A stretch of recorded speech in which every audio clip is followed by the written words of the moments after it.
আল্লাহ তাআলা কোরআনুল কারীমের মধ্যে বলছে, ওমা হাযিহিল হায়াতুদ দুনিয়া ইল্লা লাহবু ওয়া লাইব। এই কথাটা কোরআনে বারবার আছে। আল্লাহ বলছে, বান্দা শোনো, দুনিয়ার জীবন আর কিছুই নয়, শুধুই তামাশা, শুধুই খেলাধুলা। তামাশা তামাশা। এই বিল্ডিং 10 তলা, তামাশা। 80 লাখ টাকার গাড়ি, তামাশা তামাশা। 10টা ফ্যাক্টরি, তামাশা তামাশা। সাজগোজ, এই ফ্যাশন, এই রূপচর্চা।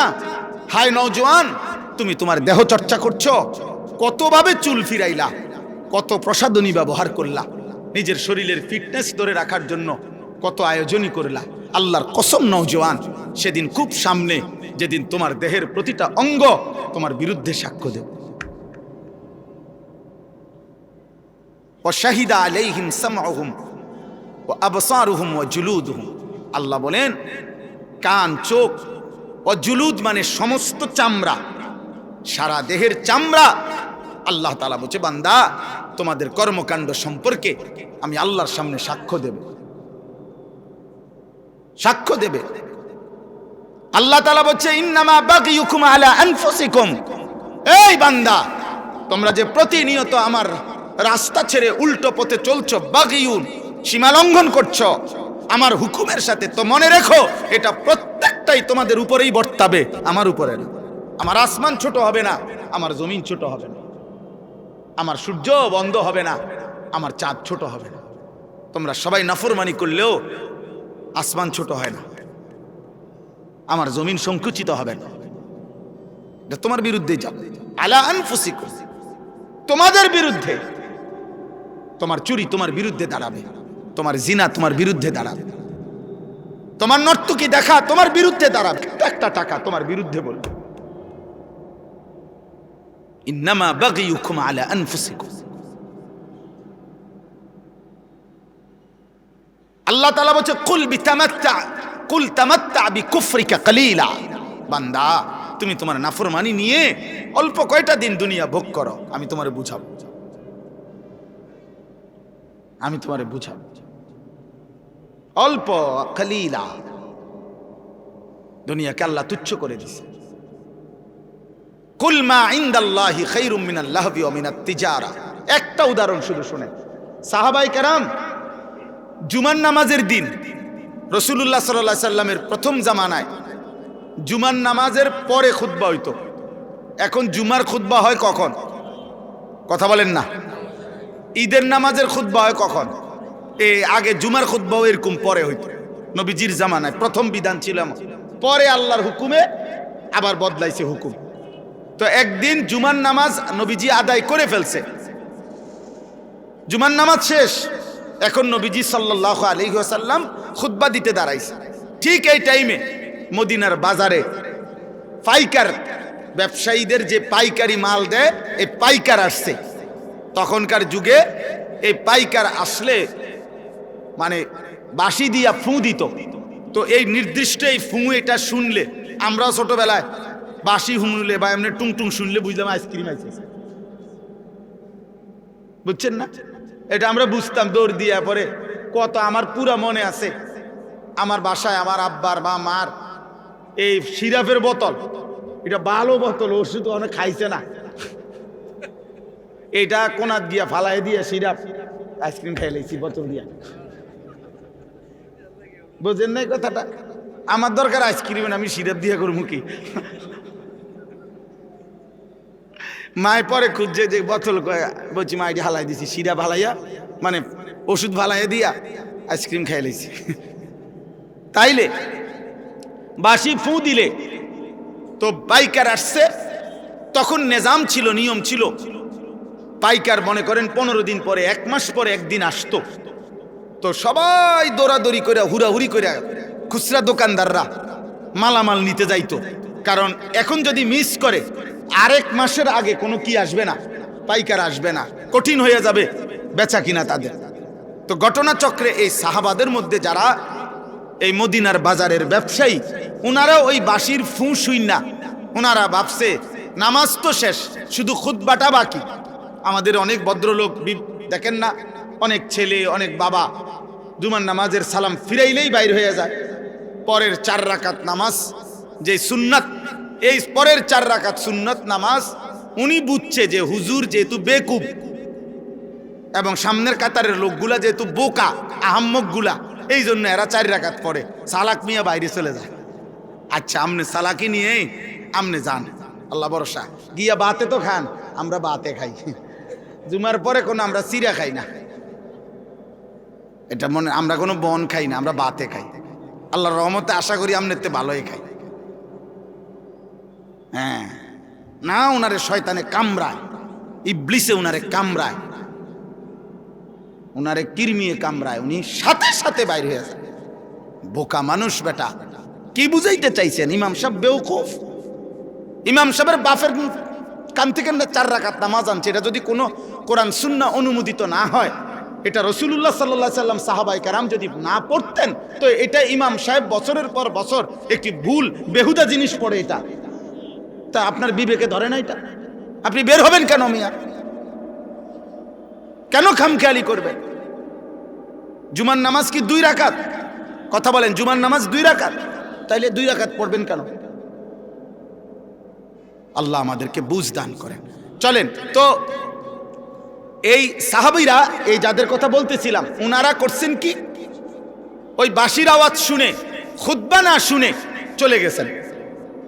ওনাদের হিসাব হইল পরে তো আর মাল পাইতাম না, কষ্ট হয়ে যাবে, তাইলে তো ব্যবসা ক্ষতি হয়ে যাবে। এই শুধু তারা গিয়া মাল কিনছে। খোদার কসম, কোরআন শরীফের মধ্যে আল্লাহ তাআলা একটা পূর্ণাঙ্গ সূরা নাজিল করছে, সূরা জুমআ, এবং ওই সূরার মধ্যে লাস্ট আয়াতে আল্লাহ নিজে বলছে, ওয়া ইজা রাআউ তিজারাতান আও লাহওয়ান ফাদ্দু ইলাইহা ওয়া তারাকুকা কাইমা। আল্লাহ অবাক হয়ে গেছে। আল্লাহ বলতেছে, বন্ধু আয় হায়, আপনার সাহাবীরা এটা কামটা করলো কি? তারা তাদের এই ব্যবসা, এই কথার সাথে আল্লাহ একটা শব্দ ব্যবহার করছে, আও লাহওয়ান, তারা তাদের এই ফালতু দুনিয়ার জন্য আপনার এই খুতবা ছেড়ে দিল আর আপনাকে দাঁড়ানো অবস্থায় রেখে চলে গেল। হায় হায়, কামটা করলো কি? কাজটা করলো কি? এরা গেল কেন? আল্লাহ রীতিমতো অবাক হয়ে গেছে। মহান আল্লাহ বলেন, বন্ধু কাজটা করলো কি? ও তারাকুকা কাইমা, আপনাকে খুতবা অবস্থায় রেখে চলে গেল। কিসের জন্য গেল? ব্যবসা। আও লাহওয়ান, এই তামসা। এই আল্লাহ বলছে তামাশা। আর সাহাবায়ে কেরাম ফুটবল খেলতে গেছিল, কথা বলে না? সাহাবায়ে কেরাম ফুটবল খেলতে গেছিল, সাহাবায়ে কেরাম মোবাইল টিপতে গেছিল। আপনার মনে হয় এটা? সাহাবায়ে কেরাম কোনো ফালতু কাজে গেছিল, বিয়ের দাওয়াতে গেছিল? তাইলে হালাল ব্যবসা, এমনও তো না হারাম ব্যবসা, এটা ওনাদের হালাল ব্যবসার কাজে গেছে। আল্লাহ তাআলা বলছে, হায় হায় হায় হায়, করলা কি? খুতবা ছেড়ে দিয়ে, রসুলের জবান থেকে খুতবা শোনা বন্ধ করে দিয়ে তোমরা তোমাদের এই তামাশায় চলে গেলা, তোমাদের ব্যবসা করতে চলে গেলা। এবার আল্লাহ বলেন, কুল, হে নবী আপনি বলে দেন ওদেরকে, মা ইনদাল্লাহ খায়রুম মিনাল লাহবি ওয়া মিনাত তিজারা। এই খুতবা শুনলে তোমরা যেই নেকি আল্লাহর কাছ থেকে পাইতা, আল্লাহ বলে খোদার কসম বান্দা, তোমাদের এই হাজার লক্ষ কোটির ব্যবসা এবং তামাম দুনিয়ার এই তামসার চাইতে খুতবার দ্বারা আল্লাহ যা দিত তা অনেক ঊর্ধ্বে, অনেক ঊর্ধ্বে, অনেক ঊর্ধ্বে। ভুল করলা তোমরা, ভুল করলা। কেন খুতবা শোনা ছেড়ে দিলা? কি বলেন, নামাজ ছেড়ে দিছে? কি ছেড়ে দিছে? এটা যদি আল্লাহ তাআলা সাহাবায়ে কেরামের এতটা অপছন্দ করে, তাহলে আমাদের 365 দিন খোদার এক বছরে, বলো না যুবক, আজ কত দিন হয়? 365 দিনের এক বছরে কোনো দিন ফজরের নামাজ পড়তে পারলা না। আয় দুর্ভাগা, বদনসিব। এমন মুসলমান কেমনে হইলি? এমন মুসলমান কেমনে হইলি? এমন নাফরমান কেমনে হইলি বাপ? 365 দিনে খোদার এক বছরে একদিনও মনে পড়ে না? ভোরের আলো তোমারে কোনোদিন দেখবে না, সুবহে সাদিক তোমাকে কোনোদিন দেখবে না, ভোরের মুয়াজ্জিন তোমাকে কোনোদিন দেখবে না। আহা আহা,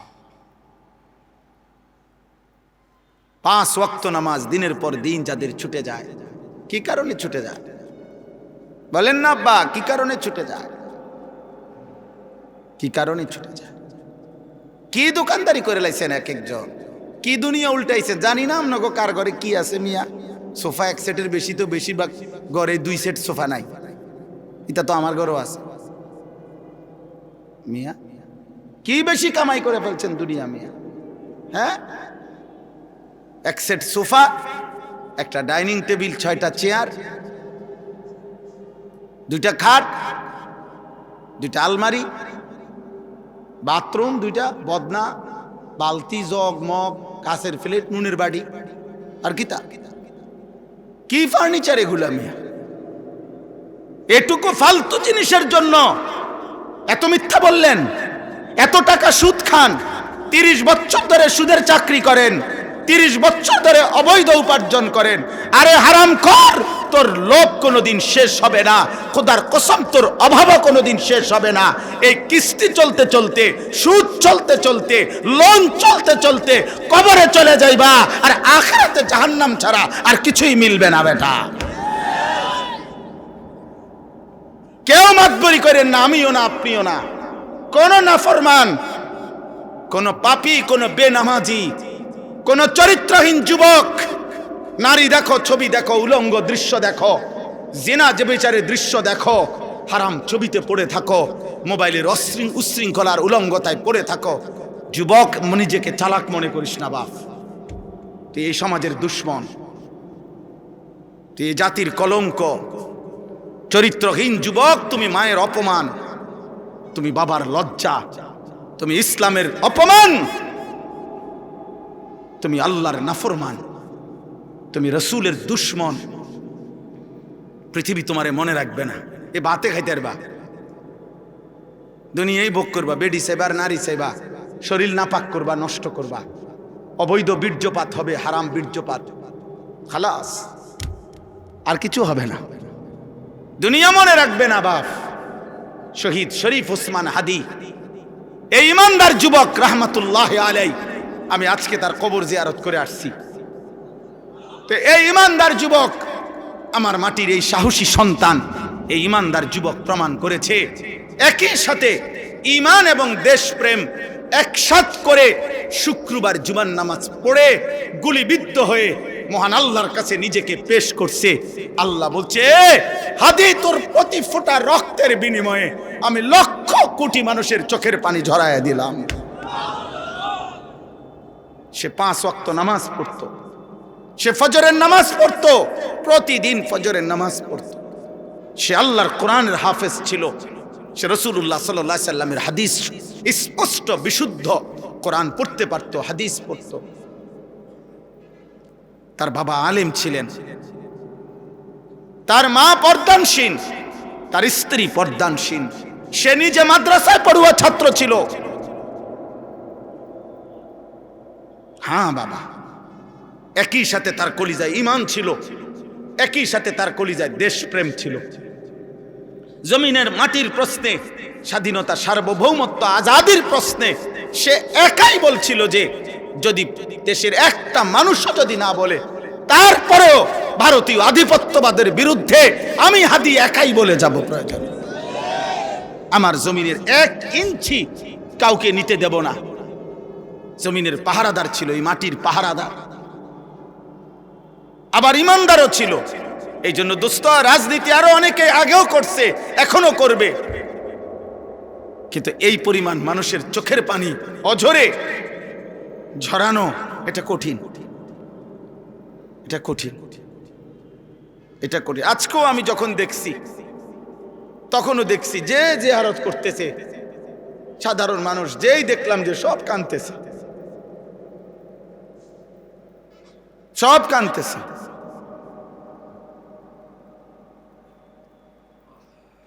এজন্য কিশোর ভাই, যুবক, নওজোয়ান, মরলে এমন মরাই মইর। কত হাফেজ, কত আলেম, কত মুফতি, কত মুহাদ্দিস, কত পীর, কত বুজুর্গ, কত আউলিয়া, কত হাফেজে কোরআন, কত 90 বছরের বুড়া মানুষ, 4 বছরের বাচ্চা মানুষ, সবাই চোখ দিয়ে আল্লাহ তার জন্য পানি ঝরাইছে। প্রতিটা চোখের পানি তার জন্য দোয়া না? কথা বলেন না কেন? প্রতি ফোঁটা চোখের পানি তার জন্য দোয়া না? তাইলে এমন একটা মরণ তুমি মরো, যে মরণে দেশ কাঁদবে, মাটি কাঁদবে, যে মরণে কোটি মানুষের চোখের পানি ঝরবে। ঈমান এবং দেশপ্রেম একসাথ করছে, সে একসাথ করেছে। মাতৃভূমির প্রতিও তার অগাধ ভালোবাসা ছিল। ঈমানের প্রশ্ন, সে আল্লাহ তাআলার আনুগত্যশীল বান্দা ছিল। আলহামদুলিল্লাহ, আল্লাহ তার কবরকে নূরে নূরে মুনাব্বার করে দেন। আল্লাহ তাআলা আমার উসমান হাদি রাহমাতুল্লাহ আলাইহি এই সন্তানের প্রতি ফোঁটা রক্তের বিনিময়ে আল্লাহ লাখো কোটি যুবক তৈরি করে দেন। এবং এটা হবে ইনশাআল্লাহ, এটা হবে, এটাই হবে ইনশাআল্লাহ। কারো চোখ রাঙ্গানি, কারো ষড়যন্ত্র, কারো কোনো কিছুতেই আমার মাটির ইমানদার যুবককে 1 ইঞ্চি আজাদি, আমার কাঁটাতার, আমার সীমান্তের 1 ইঞ্চি মাটি ইনশাআল্লাহ পার্শ্ববর্তী বেঈমান নিতে পারবে না ইনশাআল্লাহ। এটাই সত্য, কোনো সন্দেহ নাই। মনে রাখো যুবক, তুমি প্রয়োজনে লড়বা না, কিন্তু ইমানদার যুবক লড়বে, তুমি দেখো। এজন্য তোমরা, আমি অনুরোধ করছি, কিশোর যুবক ছেলেরা, নারী দেখতে দেখতে, ছবি দেখতে দেখতে, উলঙ্গ দৃশ্য দেখতে দেখতে, আরে বেটা চটপটি খাইতে খাইতে 8 ঘন্টা শেষ করিস না বেটা। একটা চটপটি খাইছে বেটা, বন্ধুদের সাথে আড্ডা দিছে 8 ঘন্টা। এই 8 ঘন্টা কি করছে অপদার্থ বলতে পারবে না কি করছে। কিরে ভাই কি করছে? ততক্ষণ আড্ডা দিছি। আর কি আড্ডা দিছ? আড্ডা দিছি, নারী দেখছি, মোবাইলে ছবি দেখছি, তার ফাঁসাত লাথি দিছি, তার শার্ট টাইনা ধরছে, তারে ঘুষি দিয়া লাইছে, ওই তোর চুল ধরে টান মারছে। কি রে এরম করস? আমরা ফ্রেন্ড, তো ফ্রেন্ডে বুঝি আরেক ফ্রেন্ডরে লাথি দেয়। তো দুইটাই তো অপদার্থ ফ্রেন্ড, দুটাই তো প্লাস্টিক।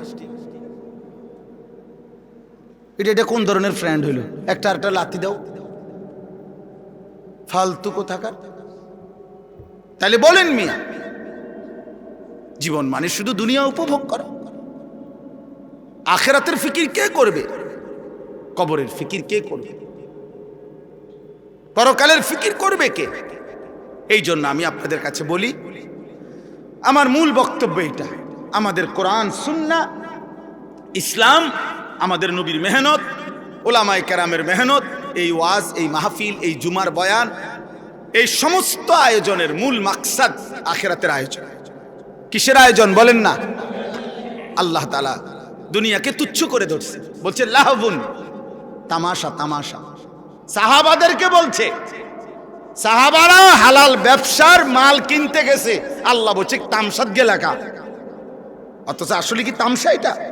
কিন্তু আল্লাহ তাআলা সাহাবাদেরকে বলছে যে তামসাদ গেলা কেন খুতবা ছেড়ে? দুনিয়াকে আল্লাহ বলছে তামাশা।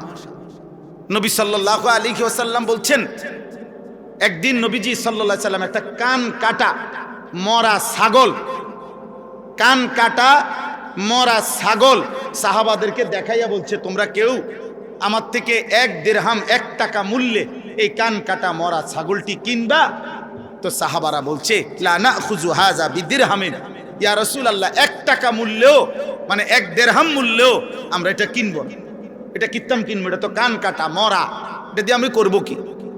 আল্লাহর নবী সাল্লাল্লাহু আলাইহি ওয়াসাল্লাম বলেন, মুসলিম শরীফের হাদিস, নবীজি বলেন, ফাওয়াল্লাহি লাদ দুনিয়া আহওয়ানু ইনদাল্লাহ মিন হাযা আলাইকুম। আল্লাহর কসম সাহাবীরা, এই কান কাটা মরা ছাগল তোমাদের কাছে যতটা নিকৃষ্ট, খোদার কসম আল্লাহর কাছে দুনিয়াটা তার চাইতে বেশি নিকৃষ্ট। এটা মালিকের কাছে কিছুই না, কিছুই না, কিছুই না, কিছুই না। আমরা এক একজনে মানে এই বিল্ডিং একখানার গদ্দুয়ার গদ্দুর কইরা বাপসা কথা কয়, যে কি মুখ দিয়া কয় না নাক দিয়া কয় বোঝা যায় না। মাত বুড়ি কয়, কি বিল্ডিং করছেন মিয়া? 6 তলা বিল্ডিং। ইউরোপ আমেরিকার মধ্যে 6 তলা বিল্ডিং এর মধ্যে তো ছাগলও ফালে না। দেখেন মিয়া কি আমি এই 70-80 লাখ টাকা দামের এসব প্রাইভেট কার দিয়া জাপানে ঘাস টানে।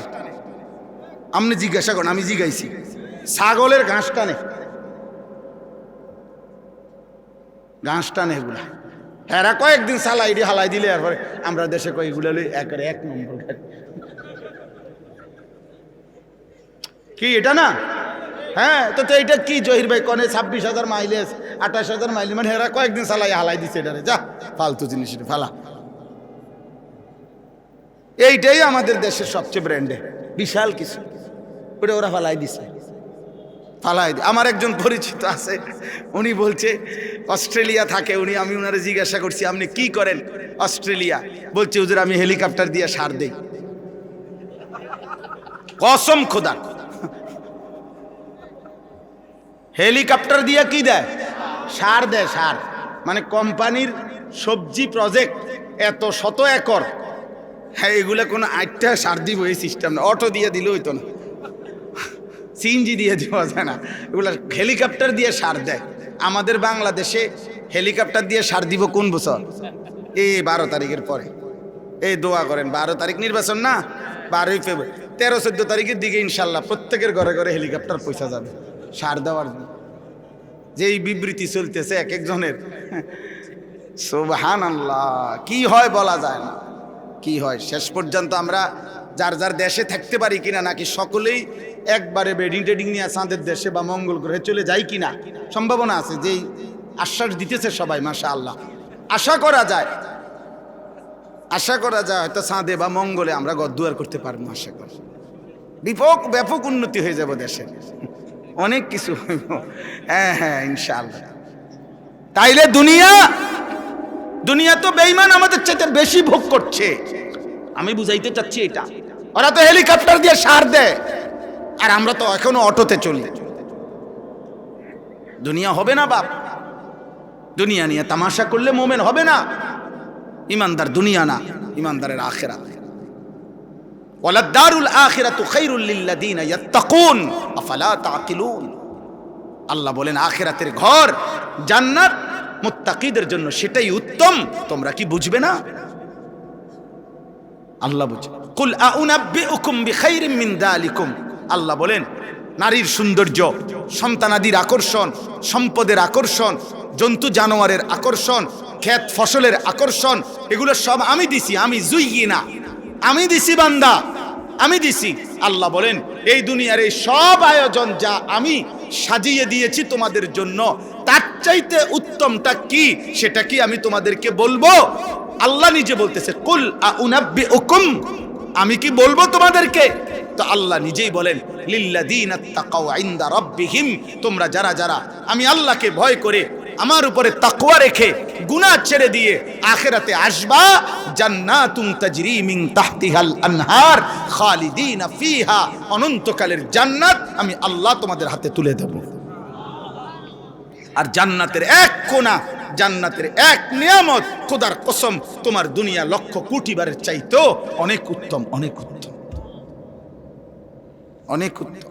আপনি যদি বলেন আপনার সন্দেহ হয়, ঠিক আছে, আপনার সন্দেহ নিয়ে থাকেন আপনি, আমার ইয়াকিন হয়। আপনি যদি টেলিভিশনের খবর আপনার এতটা বিশ্বাস হয়, চ্যানেলের খবর আপনার এতটা বিশ্বাস হয়, বিজ্ঞান বইয়ের পড়া আপনার এত বিশ্বাস হয়, পদার্থ বিজ্ঞানের পড়া আপনার এত বিশ্বাস হয়, জীববিজ্ঞানের পড়া আপনার এত বিশ্বাস হয়, দুনিয়ার বাংলা অঙ্ক ইংরেজি বইয়ের পড়া আপনার এত বিশ্বাস হয়, এত বড় কায়নাতের মালিক আসমানওয়ালা রব, তার কথা আমার বিশ্বাস হবে না কেন?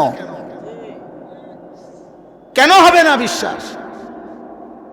কেন হবে না? হ্যাঁ বলেন, যুক্তি কি বলে, ইনসাফ কি বলে? কোরআনের কথা বিশ্বাস হবে না কোন যুক্তিতে? কেন? কারণটা কি? আপনার কাছে কি কারণ আছে বলেন, যে কারণে আপনি আস্থা রাখতে পারতেছেন না? রাসূলুল্লাহ সাল্লাল্লাহু আলাইহি সাল্লামের কথার উপরে আপনার আস্থা হচ্ছে না কেন বলেন?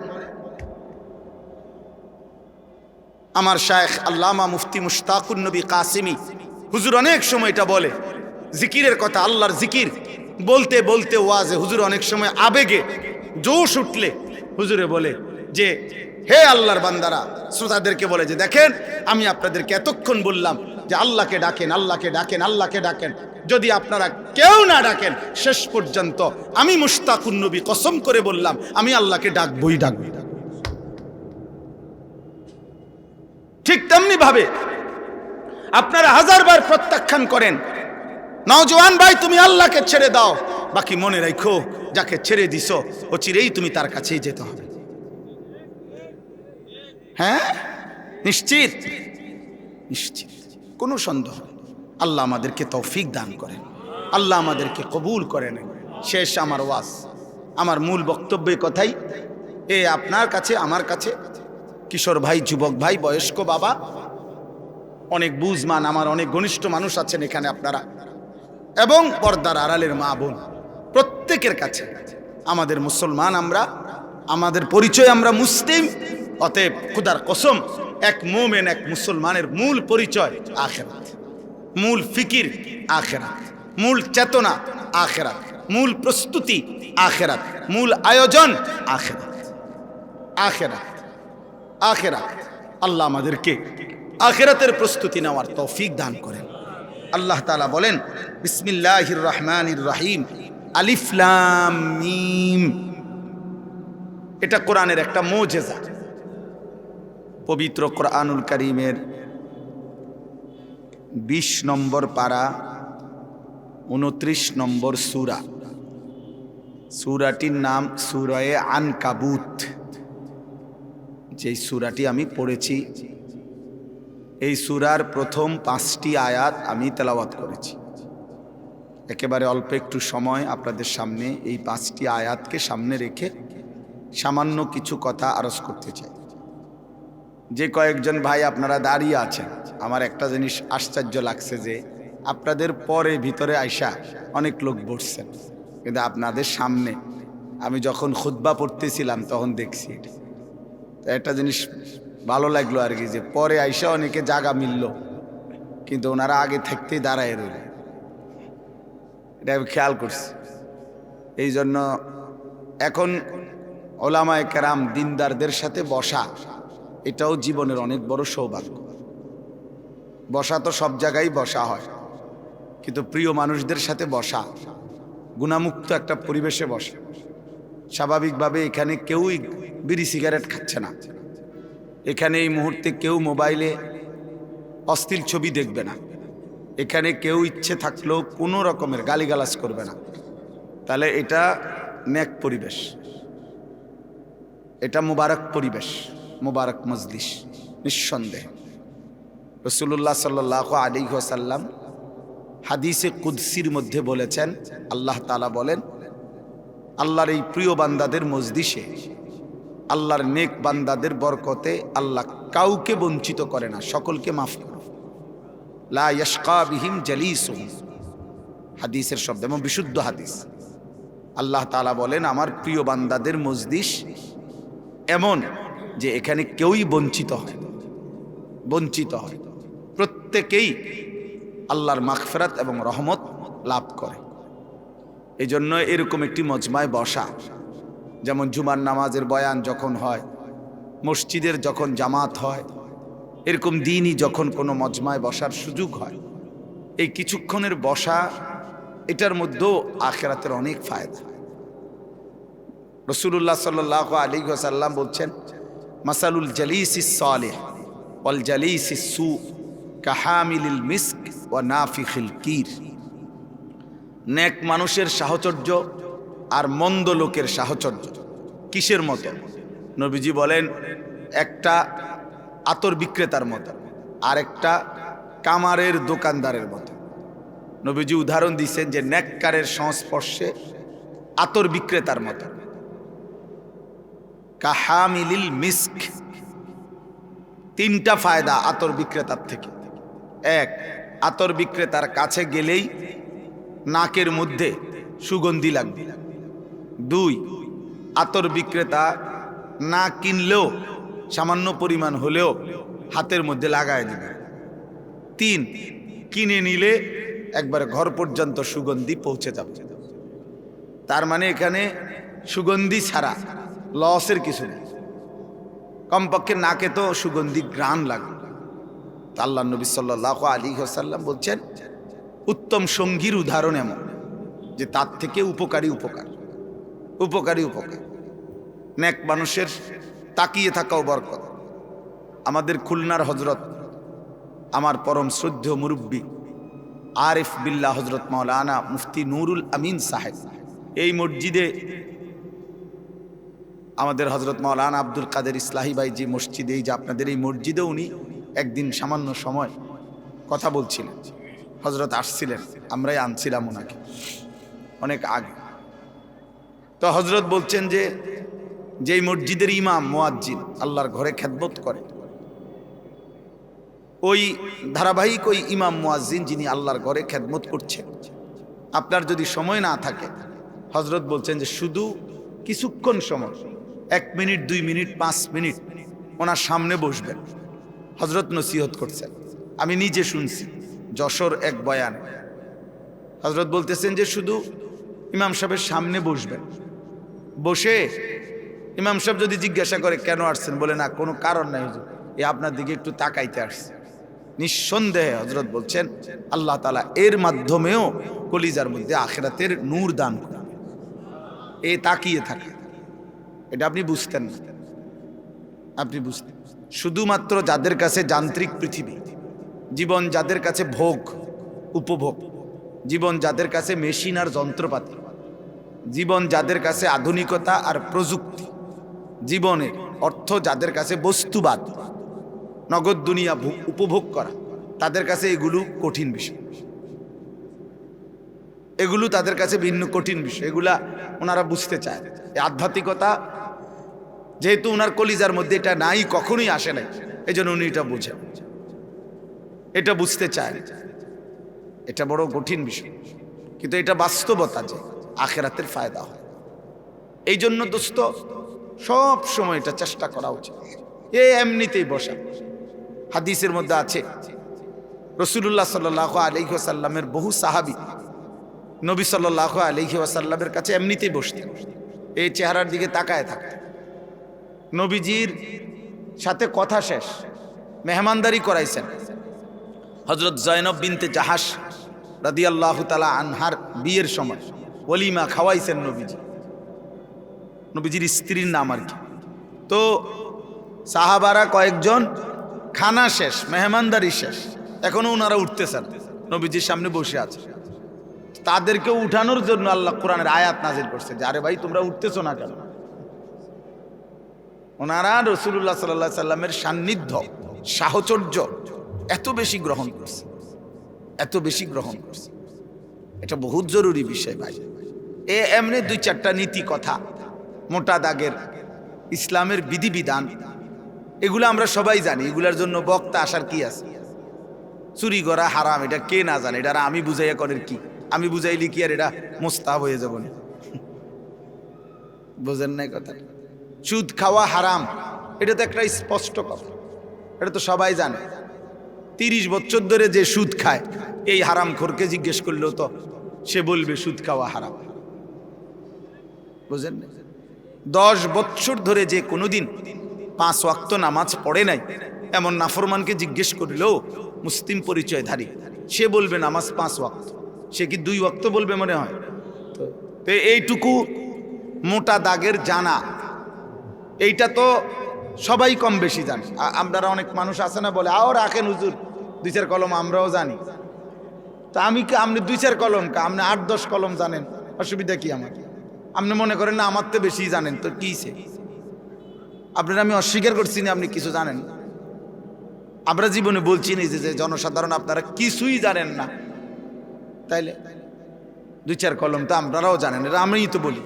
সবাই তো জানে, সবাই তো জানে, সবাই তো জানে। অনেক আপনার ইসলাম বিরোধী ব্যক্তি, ইহুদি খ্রিস্টান, এমন অনেক পণ্ডিত আছে যারা কোরআন সুন্নাহর জ্ঞান অনেক জানে, অনেক গবেষণা করে, কিন্তু জীবনে আমলে পরিণত হওয়া, গ্রহণ করা, এটাকে নিজের জীবনে আনয়ন করা, এটা হলো মূল সার্থকতা, এটা হলো মূল লক্ষণীয় বিষয়।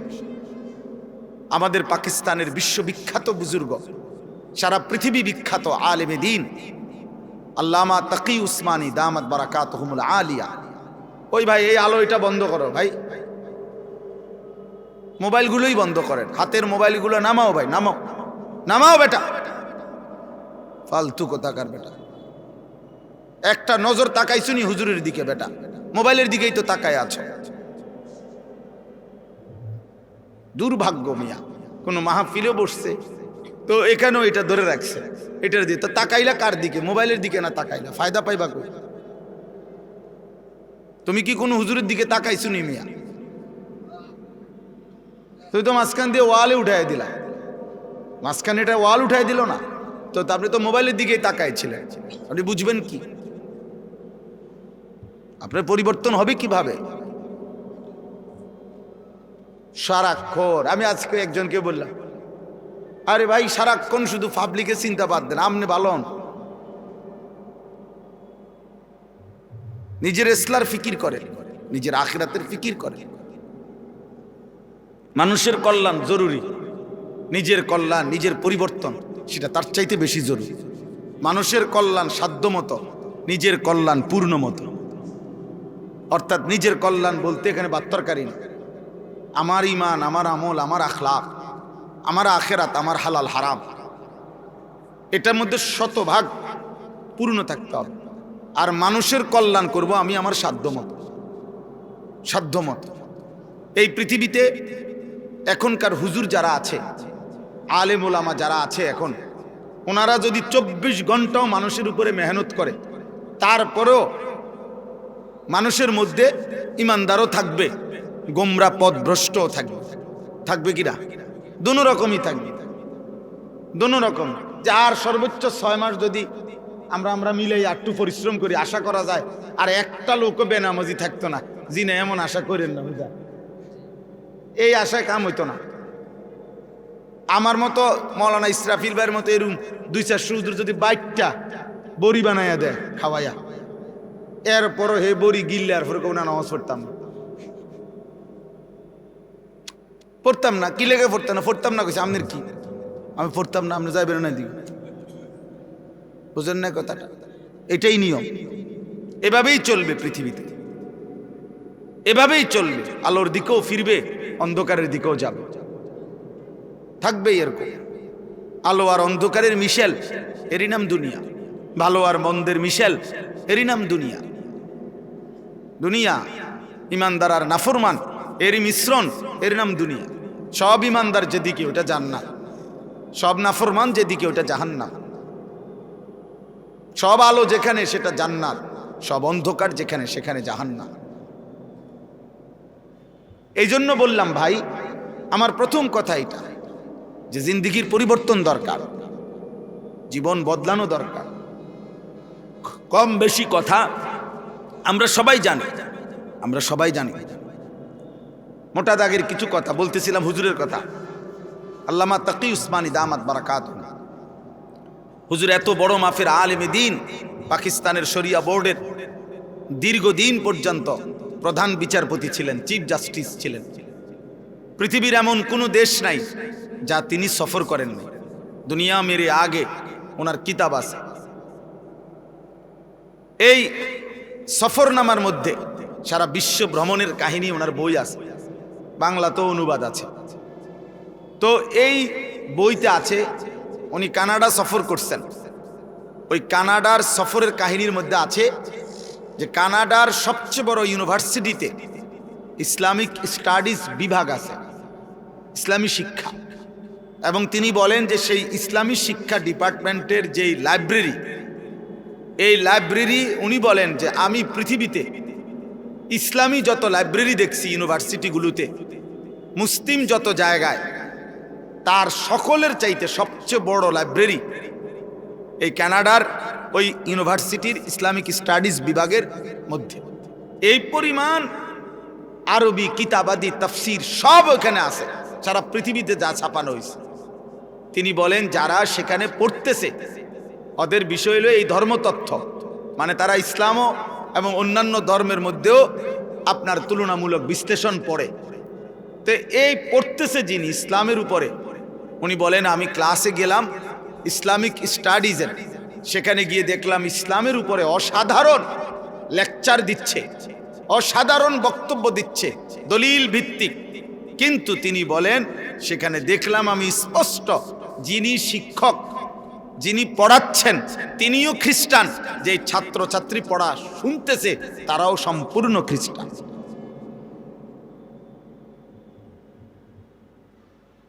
তো কি বুঝলেন দোস্ত?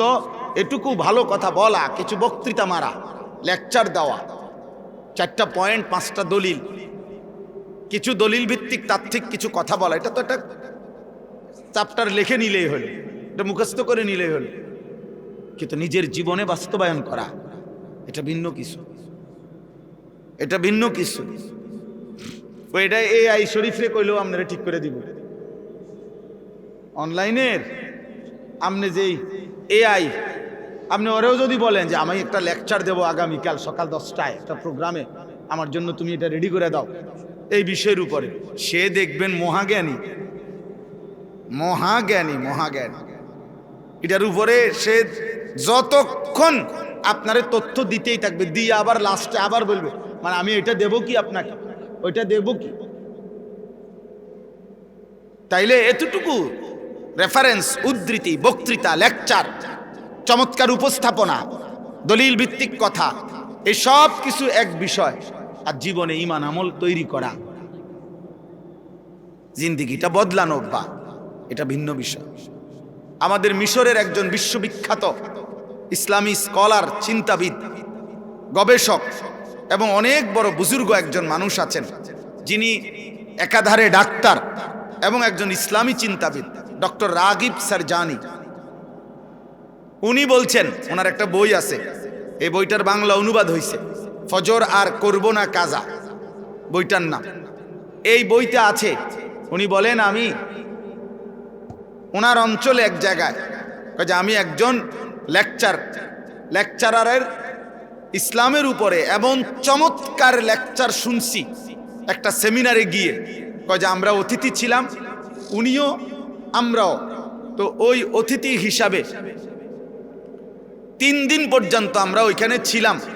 ওনার লেকচারে আমি মুগ্ধ হয়েছি, কিন্তু 3 দিন পর পর ফজরের নামাজ তিনি বলেন আমি মসজিদের জামাতে পড়ছি, কিন্তু ওই ভদ্রলোককে যিনি চমৎকার ইসলামের উপরে তাত্ত্বিক দলিল ভিত্তিক এমন হৃদয়গ্রাহী বক্তব্য দিছেন, কিন্তু আমি 3 দিনের একদিনও ফজরের নামাজের জামাতে ওনাকে দেখি নাই।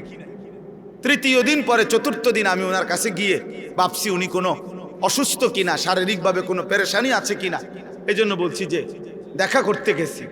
দেখা করতে গিয়ে এরপরে ওনাকে বলছি, হযরত জনাব আপনি নিশ্চয়ই কোনো পেরেশানিতে আছেন বা অসুস্থতায় আছেন, আপনাকে ফজরের নামাজে পরপর 3 দিন দেখলাম না, এই জন্য আপনার খোঁজ দিতে আসছি।